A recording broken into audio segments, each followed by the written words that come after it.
Meus irmãos, bom dia a todos. Está fraco. Acho que pode ser melhor. Bom dia a todos. Agora melhorou, tá? Vocês estão bem? Estão felizes? Já foram no quarto, viram as lembranças, já está tudo certo? Sim? Estão com fome? Ixi, desafio pregar. Fiquei pressionado agora aqui, tá? Bom, nós vamos falar hoje, se eu não abrir aqui, eu não vou nem conseguir lembrar, mas vamos lá. Eu quero que você abra sua Bíblia comigo em Gênesis capítulo 1. A gente vai trabalhar um pouquinho a partir de Gênesis, depois nós vamos para Timóteo e nós vamos finalizar com Salmo 19. Tá? Vamos caminhar um pouquinho para falar sobre a palavra antiga, mundo moderno, as escrituras para a família da aliança nesse mundo, no mundo em que nós vivemos e como nós podemos então olhar para a palavra de Deus. Quero agradecer ao reverendo Mateus, ao conselho da igreja pelo convite, não só a mim, mas a minha família, aos meus filhos. É uma bênção estar com vocês, gosto muito de vocês, gosto muito do reverendo Mateus. Ele é bem mais velho que eu, tenho aprendido muito com ele. Bem mais velho, eu tenho 37, ele deve estar com 52, 40, 40 com carinha de 52. Diz que não pode falar assim com o pastor, mas se ferra. Tá ligado? Os pais dele estão aqui, calma. A gente vai trabalhar, pode participar, né, reverendo Mateus? As pessoas podem participar, né? Eu posso fazer perguntas para elas também, né? Então eu vou fazer pergunta para você, tá bom? Mas calma, é tranquilo, tá? Gênesis capítulo 1, versículo 28. Gênesis 1, 28. Vamos ler esse texto, depois nós vamos orar mais uma vez, dizendo assim, o texto diz assim: E Deus os abençoou e lhes disse: Sede fecundos, multiplicai-vos, enchei a terra e sujeitai-a, dominai sobre os peixes do mar, sobre as aves do céu e sobre todo o animal que rasteja pela terra. Vamos orar mais uma vez. Senhor, nós te agradecemos pela sua palavra, nós sabemos que ela é viva, ela é eficaz, ela é como uma espada de dois gumes que penetra o mais profundo do nosso ser. E como nós somos carentes, necessitados, como nós precisamos urgentemente, Senhor, de sermos dirigidos pela sua palavra, sermos ensinados, corrigidos naquilo que nós precisamos mudar, mas também consolados naquilo que traz para nós o sofrimento, Senhor. Nós te agradecemos por esse momento tão oportuno, tão rico, onde nós podemos compartilhar a nossa vida, compartilhar o nosso coração e podemos também ouvir a palavra do Senhor. O Senhor nos conhece profundamente, mais do que nós mesmos nos conhecemos. Por isso que quando Davi ora, Senhor, confessando o seu pecado, ele ainda pede dizendo: sonda-me e vê se há em mim algum caminho mau. Ele tinha consciência de que mesmo olhando para o seu coração, ele não tinha capacidade plena de entender tudo o que estava ali. Assim também é conosco hoje. Por isso nós pedimos ao Senhor: sonda-nos, fale conosco e nos dê a direção que o Senhor deseja para a nossa vida. Nós oramos e agradecemos em nome de Jesus. Amém. Amém. Amém. Meus irmãos, eu quero então trabalhar 3 momentos com vocês aqui. O primeiro momento, a gente vai olhar um pouquinho para Gênesis e ver como Deus pactual dá a palavra à família da aliança. Como que Ele entrega essa palavra, o que Ele espera disso. E para que nós possamos entender, vou também falar um pouco aqui de aconselhamento, na perspectiva de que a palavra de Deus foi dada para instruir, para ensinar, para dar sentido à existência da primeira família dentro da aliança, dentro do pacto, né? E depois então nós vamos para Timóteo para falar um pouquinho sobre a suficiência da palavra no nosso contexto hoje, e nós finalizamos com uma mensagem de esperança, falando que o Salmo 19 fala a respeito das características da palavra e como que ela impacta a nossa vida, as nossas emoções e o nosso coração. Ok? Bom, eu quero começar falando aqui em Gênesis que a palavra foi dada à família da aliança. É interessante isso, por quê? Algumas pessoas entendem às vezes que quando a gente fala de conselho de Deus, quando a gente fala de palavra de Deus, a gente está olhando e vendo normalmente pós-queda, quando há uma necessidade de correção no coração, no desejo dos homens, e aí então nós pensamos assim, a necessidade da palavra para corrigir, para ensinar, para então corrigir o coração tortuoso desse homem, caído agora depois da queda. Só que quando nós olhamos para Gênesis, nós vemos que Deus dá a revelação especial, pré-redentora, como nós chamamos assim, à família da aliança com propósito. Até porque é o seguinte: se eles tivessem sido criados e colocados no jardim do Éden, mesmo moralmente santos, eles iam entender a sua existência? Sim ou não? Não, eles não iam entender a existência deles. Eles estavam ali no jardim, lindo, com grandes frutos, tinha tudo o que eles precisavam, mas eles tinham a consciência da sua existência. Mas por que eles estavam ali? Qual é a realidade? Por que eles precisavam estar ali? Ou por que eles estavam verdadeiramente? Eles não conseguiriam ter essa consciência da sua existência se eles não tivessem uma teorreferência, ou seja, Deus sendo a referência de tudo para eles. Quer dizer, Deus cria a família, faz uma aliança com essa família e dá o significado da existência para ela, não só da existência humana, mas ao redor por que tudo aquilo existe.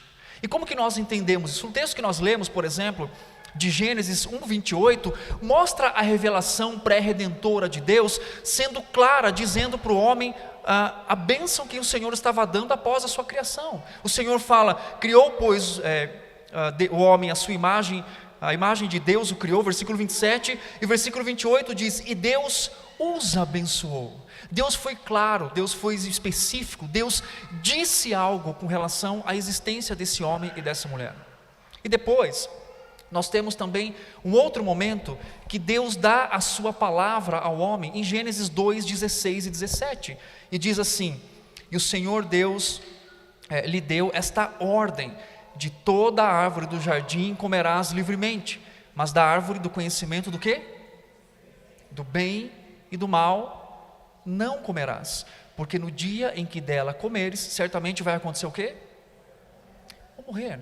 Quer dizer, Adão tinha a revelação de Deus antes da queda, exatamente para a escolha entre obedecer a Deus e viver para a glória dele, não comendo o fruto que Deus havia pedido para que eles não comessem. Deus dá o significado da existência para essa família, a glória dele. Imagina, toda a viração do dia, Deus vinha conversar com a família da aliança. O que será que eles conversavam, né? Vamos pensar nisso? O que será que eles falavam? O que será, qual era a instrução divina para eles sobre a existência, sobre a vida, sobre significado, sobre o jardim, sobre o próprio Deus? Devia ser uma conversa muito bela, muito bonita, né? A gente não tem muitos detalhes de como que isso acontecia na Escritura, mas o Senhor vinha dar a sua palavra. Então o que isso significa? Eu quero que você foque bastante nisso. A palavra foi dada antes da queda. A palavra foi dada à família da aliança. O conselho de Deus existe antes da queda. Por quê? Porque o conselho de Deus não é só para corrigir o pecado, mas é para dar significado àquilo que o próprio Deus criou, tanto a sua existência quanto esse mundo com que você vive. É claro que pós-queda nós temos um desafio maior agora. Qual é esse desafio? Lutar contra o nosso próprio coração, dentro da família da aliança, com todos os desafios internos e também externos, com relação ao nosso próprio coração. Mas eu quero caminhar um pouquinho, para que nós cheguemos então no capítulo 3, eu quero passar um pouquinho mais de tempo aqui. Então, a palavra foi dada, a existência foi significada pelo próprio Deus, e agora nós temos aqui dois personagens conversando sobre o conselho de Deus, fazendo uma hermenêutica a respeito daquilo que Deus havia dito ao homem e à mulher, a família da aliança. Capítulo 3, verso 1 diz assim: mas a serpente, mais sagaz que todos os animais selváticos que o Senhor Deus havia feito, disse à mulher: é assim que Deus disse, não comereis de toda a árvore do jardim? Respondeu-lhe a mulher: do fruto das árvores do jardim podemos comer, mas do fruto da árvore que está no meio do jardim, disse Deus, dele não comereis, nem tocareis nele, para que não morrais.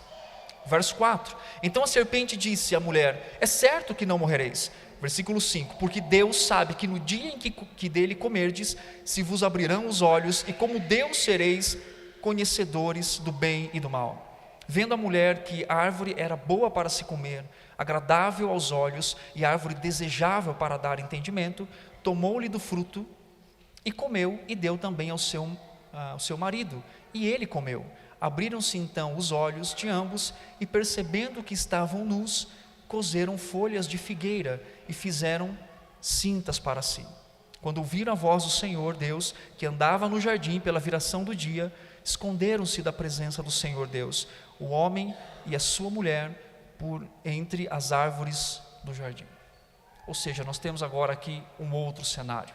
A palavra foi dada, o significado foi dado à existência, mas agora nós temos um cenário de queda, onde o homem e a mulher, a família da aliança, se esconde daquele o qual eles deveriam verdadeiramente buscar ou esperar. Só que antes de chegar a esse ponto, nós temos um diálogo aqui em Gênesis que é bem interessante.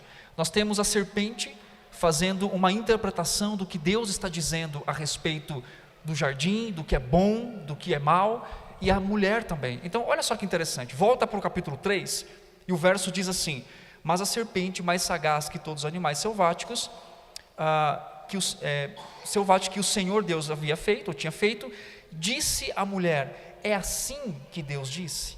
Então note uma coisa interessante, vai haver várias vezes aqui no texto a palavra Deus disse, a expressão Deus disse, Deus disse.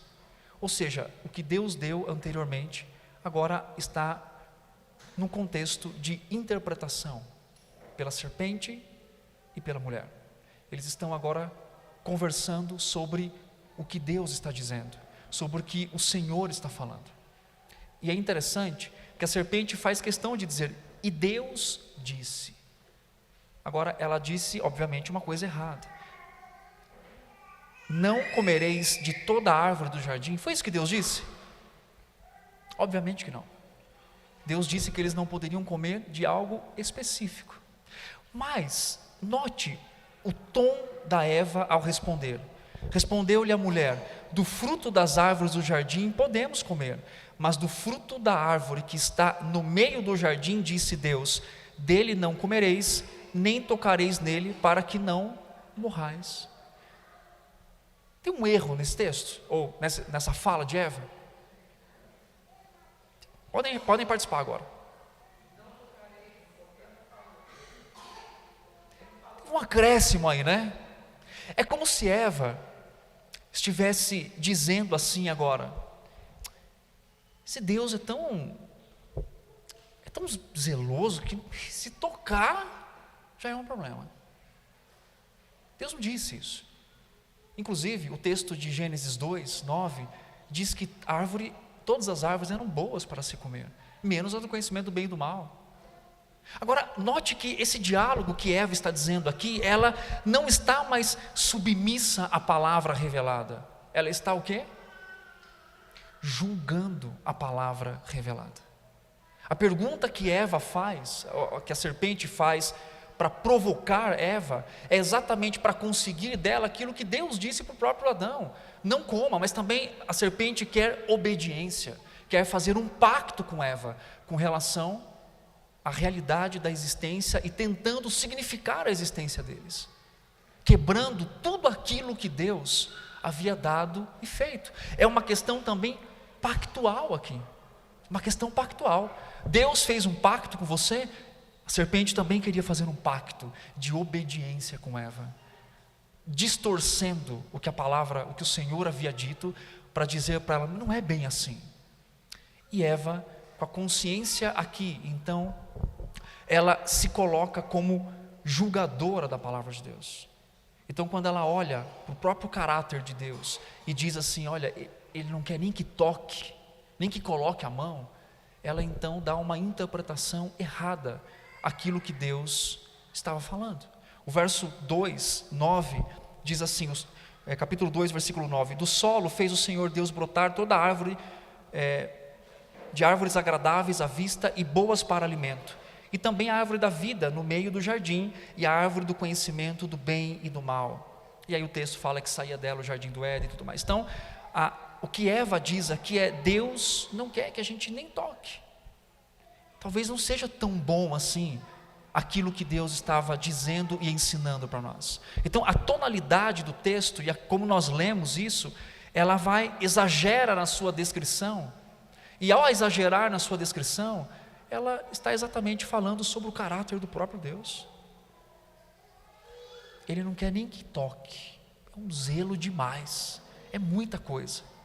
A serpente responde, ela diz assim: então a serpente disse à mulher: é certo que você não vai morrer, eu estou dando o significado para você, você não precisa.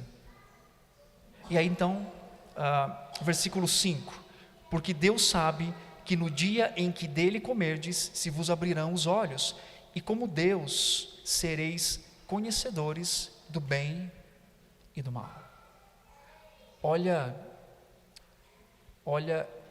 o que foi colocado para Eva.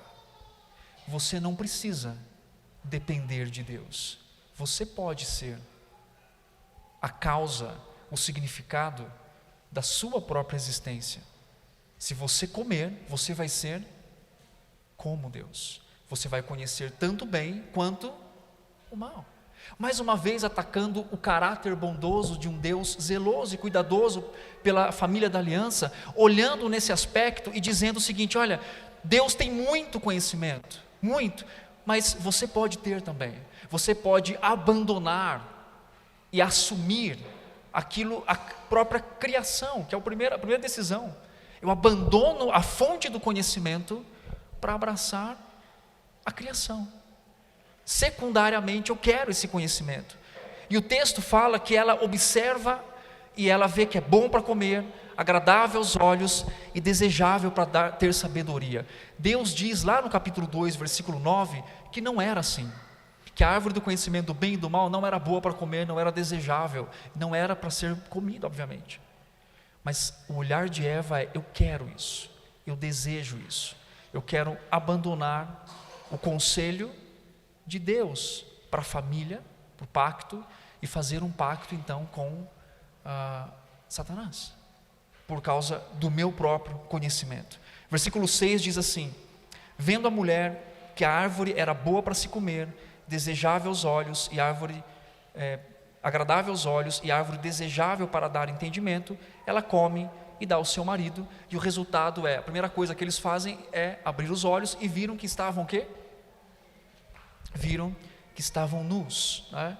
E aí então Satanás quer aqui, ou na verdade faz isso, converter a obediência deles, a obediência a si mesmo, para juízo da palavra de Deus. Quer converter a consciência de Eva, e faz isso para não mais se submeter à palavra, mas se colocar como juíza da palavra. Isso é um grande problema no nosso próprio coração pós-queda, onde nós temos a tendência, muitas vezes, de nos tornarmos juízes daquilo que nós deveríamos obedecer voluntariamente e amorosamente. A palavra, o conselho de Deus foi dado à família, não só para corrigir o pecado, mas para dar significado à existência e quem eles eram e quem o próprio Deus era. Obviamente que pós-queda, isso torna-se ainda muito mais intenso, porque agora a palavra não é só instrutiva, a palavra agora também é corretiva. A família da aliança precisa, não só para significar a sua existência, para viver fielmente dentro do pacto da graça, mas a família da aliança também precisa dessa palavra para hoje corrigir os desejos e as intenções do seu próprio coração. Depois desse momento, então, nós passamos a necessidade de buscarmos a palavra de Deus para sermos instruídos e para sermos corrigidos pelo Senhor. Mas uma coisa interessante acontece nesse texto, e quando se fala, por exemplo, é o contexto que nós vivemos agora como família da aliança. Vai um pouquinho para frente, versículo 14 do capítulo 3, o Senhor diz assim: então o Senhor Deus disse à serpente, aliás, antes disso, eu quero ler versículo 12. Então disse o homem: a mulher que me deste por esposa, ela me deu da árvore. Quer dizer, olha a primeira revelação aqui do contexto agora da família da aliança, né? A primeira fala era: olha, a mulher que tu me deste, agora é qual? Né? ossos dos meus ossos, carne da minha carne. Agora é qual? A mulher que o Senhor me deu. Tá vendo? Então, tudo bem, o Senhor me deu a Eva, olha o que aconteceu aqui. Deu errado, Senhor, tá vendo? Era melhor eu ter ficado sozinho. Aí o que acontece aqui? Depois, culpa, né, a sua esposa, e o versículo 13 fala assim: disse o Senhor Deus à mulher: que é isso que fizeste? A mulher respondeu: a serpente me enganou e eu comi. Ela está certa aqui, foi enganada também, mas é uma transferência. Olha o contexto da família da aliança agora. Na viração do dia, vinha conversar, alegria, né? Eles tinham tudo que eles precisavam ali, segurança, proteção, comida, tinha tudo. Agora eles estão diante do Senhor, sendo corrigidos, sendo confrontados. Mas tem uma coisa interessante nesse texto. Então, olha só, versículo 15: porém inimizade entre ti e a mulher, entre a tua descendência e o seu descendente. Este te ferirá a cabeça, e tu vai fazer o quê? Ferirás o quê? Interessante, né? Deus, amorosamente, Ele faz uma coisa interessante. Ele coloca como instrumento de preservação da família da aliança até a vinda do Redentor, a inimizade. Inimizade entre o descendente até chegar a Cristo e do não descendente. E é interessante esse aspecto, porque em todas as escrituras você percebe essa dualidade, essa briga, esse conflito existente. Mais à frente em Gênesis você tem o quê? A descendência de Sete e a descendência de Caim, do povo da aliança, do pacto, e do povo que não tem. Quando você chega em Jacó e Esaú, não é a mesma coisa? Eu acolho Jacó, escolhi Jacó e fiz o quê? Rejeitei isso. Quer dizer, a família da aliança, ela está no contexto de inimizade com o mundo. Tanto a vinda de Cristo, onde é o ápice disso, agora até esperando a parte final da redenção já iniciada em nós. Então a inimizade nesse contexto é um instrumento usado por Deus para dividir as gerações ou as descendências, e ao mesmo tempo amorosamente não permitir que aquele pacto que foi feito entre Eva e a serpente perpetuasse. E Deus coloca então a inimizade. Então hoje o contexto da família da aliança é exatamente esse. É num contexto de inimizade. É um contexto de inimizade contra Satanás, contra o mundo caído, contra as hostes e também contra o próprio coração, onde nós somos então levados e corrigidos por Deus e lutando contra o nosso próprio pecado. Então viver na família da aliança, no contexto em que nós vivemos hoje, não é fácil. Primeiro porque a sua família não é perfeita. Tem alguma família perfeita aqui? Não, porque o texto já fala que não é. Todos nós tratamos às vezes, temos muito de Adão em nós. Não fui eu, foi você, né? Não é assim que a gente faz? Você falasse assim, eu não falava assim. É um conceito de Adão, né? Ou então a transferência da culpa. Não, é o outro, não sou eu. Então o próprio contexto da família é uma família imperfeita. Por outro lado, além da família imperfeita, agora nós vivemos num contexto imperfeito. O Éden, que era um lugar de pureza, agora se torna um lugar também de problemas. Eles são expulsos do jardim do Éden e vão viver no mundo criado por Deus, dentro do contexto da inimizade. É assim que nós vivemos. Só que Deus, amorosamente, como deu a sua palavra anteriormente, antes da queda, Ele continua oferecendo a sua palavra a nós. Ele continua instruindo o nosso coração. Ele continua nos dando um propósito. E esse propósito maior, como família da aliança, é sermos como Cristo Jesus. Termos o caráter do nosso Deus. Termos o caráter de Cristo na vida familiar, pai, mãe, marido, esposa, filhos. E Deus é claro em dizer isso para nós na sua palavra. Quer dizer, Deus, mesmo com o ambiente da queda, e mesmo com o ambiente do contexto da inimizade que nós vivemos, Ele oferece amorosamente a nós a sua palavra. Mas qual que é o problema da família agora caída? Meu problema e o seu é que muitas vezes a palavra revelada e dada a nós, nós somos meio que Eva em alguns momentos. Nós nos tornamos julgadores da palavra e não submissos à palavra. E nós lutamos com isso o tempo todo. Eu quero que você abra comigo em 2 Timóteo 3,16, e eu quero falar um pouco desse texto. No contexto da queda, Deus então dá a sua palavra, e continua dando a sua palavra ao homem. 2 Timóteo 3, 16 e 17. O texto diz assim: toda a escritura é inspirada por Deus e útil para o ensino, para a repreensão, para a correção, para a educação na justiça, a fim de que o servo de Deus seja perfeito e perfeitamente o quê? Habilitado para toda boa obra. A mesma palavra que foi dada desde o Éden é a palavra também dada a nós. E Timóteo, aqui Paulo escrevendo a Timóteo, fala de as características que essa palavra tem e que atende à necessidade pós-queda e também de instrução e de significado para a nossa vida. Há algumas características aqui nesse texto que fala a respeito da palavra. Por exemplo, ele fala que a palavra é inspirada. E o aspecto da inspiração da palavra dada a nós como parte do povo, como família da aliança, é extremamente importante, porque hoje nós vivemos num mundo relativo. Nós vivemos com epistemologias diferentes, com conhecimentos diferentes, e ainda existe o gostinho em nós de escolher conhecer o bem e o mal, do que ao invés de escolher a fonte do conhecimento. Não é assim? Não é assim. Isso é a batalha. Isso vai para o século 17, onde tem o crescimento, a era do modernismo. Se não pode ser provado pela ciência, então não pode ser real.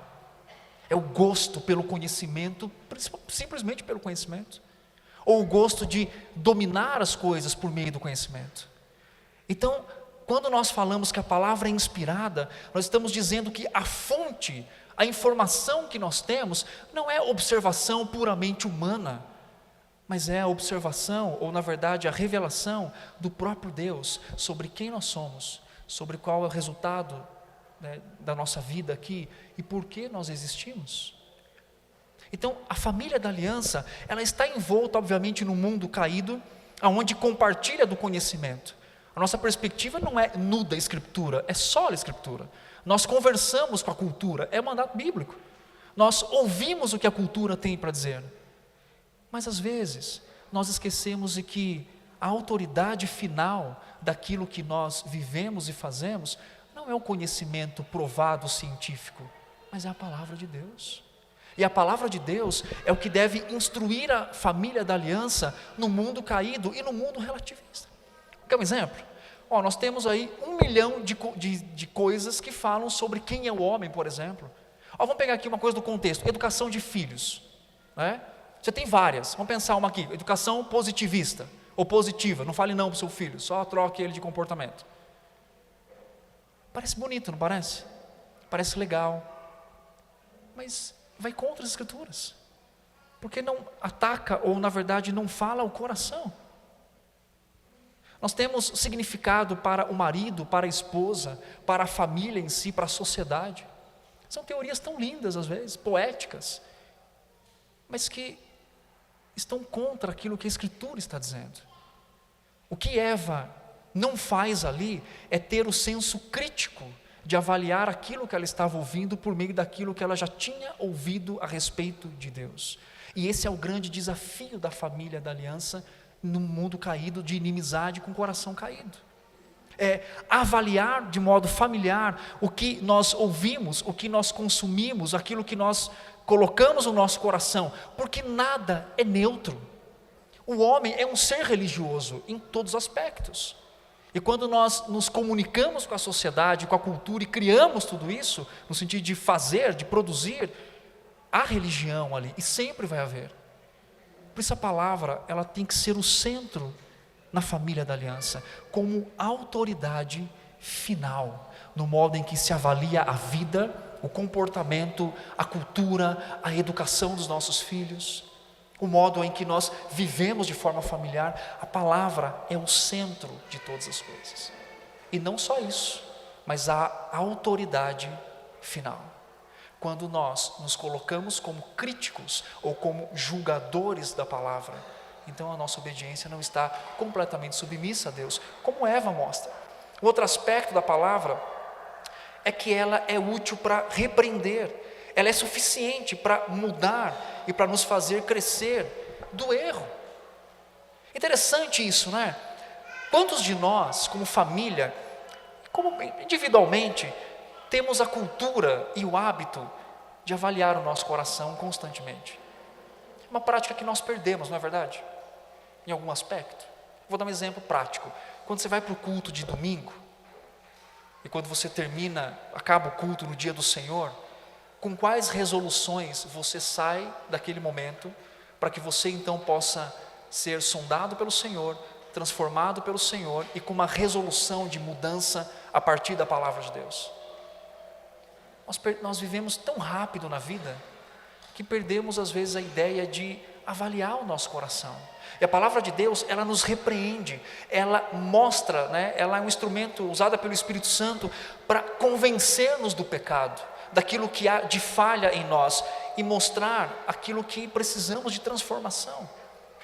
A família da aliança, ela sabe, nesse contexto, que é falha e que é pecadora, mas nós somos pegos por um aspecto muito difícil. Sabe o que é?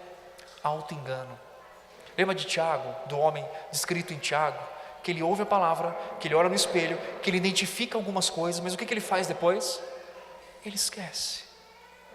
A maioria dos problemas familiares que nós temos, não é porque nós não sabemos organizar, mas é porque nós não avaliamos o nosso coração. Nós avaliamos quem? O outro, o comportamento do outro, a atitude do outro, e pouco para nós. A palavra é exatamente para isso. Outro aspecto da palavra, ela é útil para correção, a ênfase na suficiência de como mudar e crescer num aspecto positivo, que leva tanto à mudança quanto ao arrependimento. O outro aspecto da palavra é a educação na justiça, a ênfase da suficiência em não só mudar, mas crescer e ter estabilidade por meio da prática dessa palavra, ou seja, continuar na educação dessa justiça. A palavra de Deus é o centro para isso, na família da aliança, para que tudo isso se volte não para o fim principal de termos uma boa família, que às vezes a gente faz isso para ter uma boa família, não é verdade? Eu quero ter uma boa família, uma família ajustada. O foco não é esse principal. Viver a palavra na família é mais do que ter uma boa família, é glorificar a Deus e ser como Cristo. Esse é o foco principal. O foco não é para que eu tenha paz, o foco não é para que eu tenha uma boa família, o foco não é para que eu viva uma estabilidade familiar. A palavra dada à família da aliança, que também usufrui de tudo isso, mas principalmente é que essa família glorifique o nome de Cristo Jesus. Deus disse, por exemplo, que a família é muito bom quando Ele termina de criar. E fala isso no aspecto de demonstrar o seu caráter. Eu quero ir com você para o Salmo 19, por favor, abre comigo o seu texto, Salmo 19. Salmo 19. Eu quero ler alguns versículos com você, 7, 8 e 9. Diz assim: a lei do Senhor é o quê? Vamos ler junto? A lei do Senhor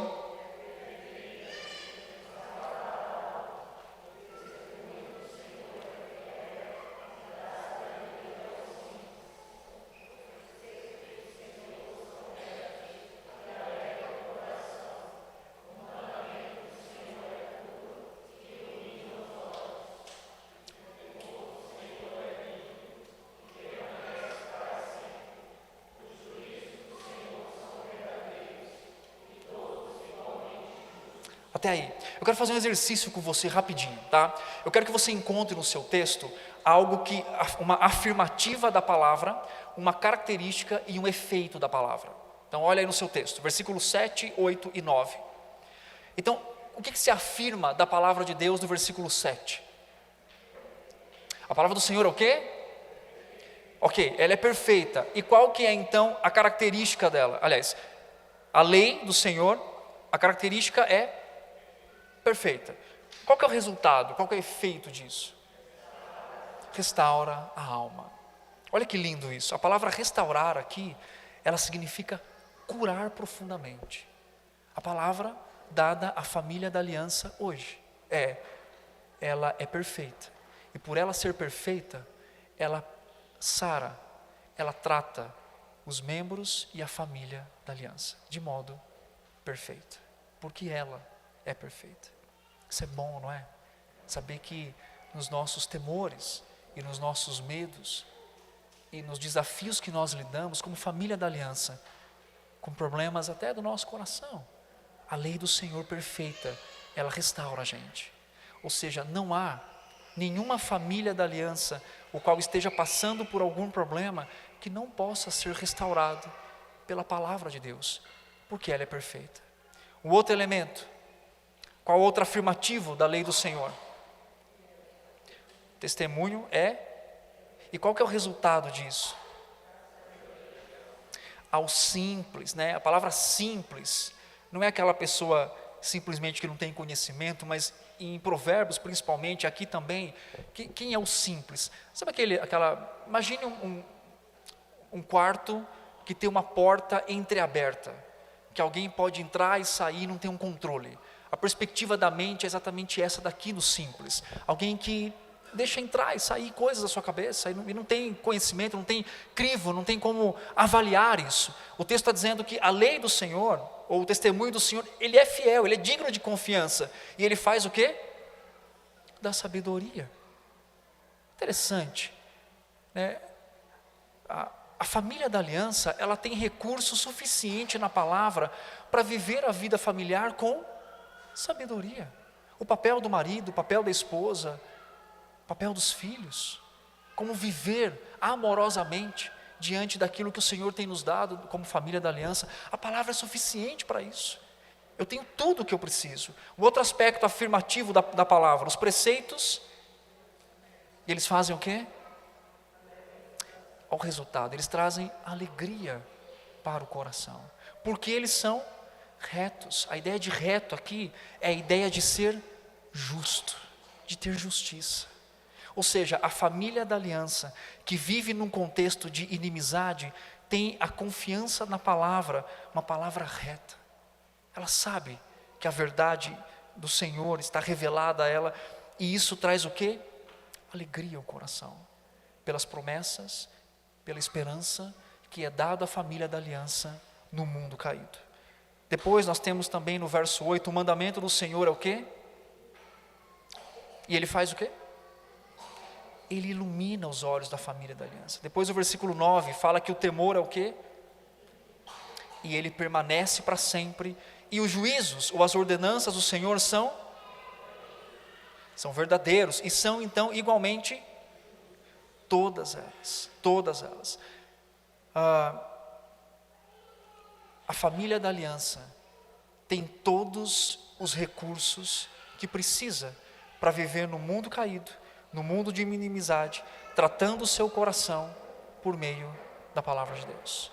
E esse é o nosso desafio nos dias que nós estivermos aqui, é olhar para essa palavra, não como Eva olhou, mas é olhar para essa palavra com submissão, com amor, com graça, estarmos abertos para dizer: Senhor, me diga o que o Senhor realmente quer dizer a mim, e não só que eu seja um bom ouvinte, mas que eu seja alguém que avalie, que creia nessa palavra, não só para apontar os meus erros, mas para me dar esperança de transformação e de mudança.